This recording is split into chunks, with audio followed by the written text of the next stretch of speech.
来啦，说被狗咬呢，啊，没有当做一回事诶，没有去治疗，没有打狂犬疫苗呢。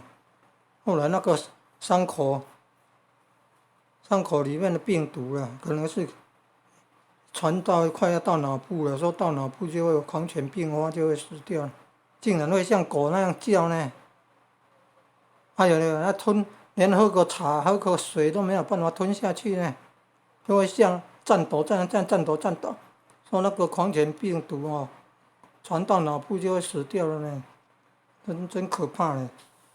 哦，要被狗咬，没有去治疗，没有打狂犬疫苗，竟然会这么可怕了。你看，现在声音关掉，如果声音开的话，它是有在叫的，像狗那样叫的，这样叫的，多痛苦啊！你看，那真的是在苦难中啊。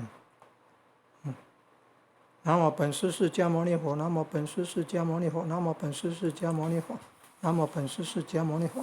那个致死率说100%呢，很可怕呢。哎呀，遇到那种可怜的要念南无本师释迦牟尼佛，南无消灾延寿药师佛，南无消灾延寿药师佛，南无消灾延寿药师佛。那不帮他归一个佛，归一法，归一僧，归佛，归法，归僧啊！归佛，归法，归僧。他念南无宝济如来，南无宝济如来，南无宝济如来，南无宝圣如来，南无宝圣如来，南无宝圣如来。如果看到狗的话，要静静的，不要乱跑，那反而从后面追赶咬啊！万一被咬到，要去治疗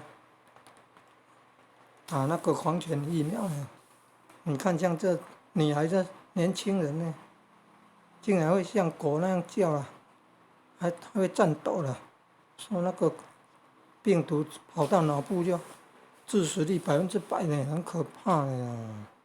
狂犬病像牛的话，也是都很可怕的，也受不了，何况人呢？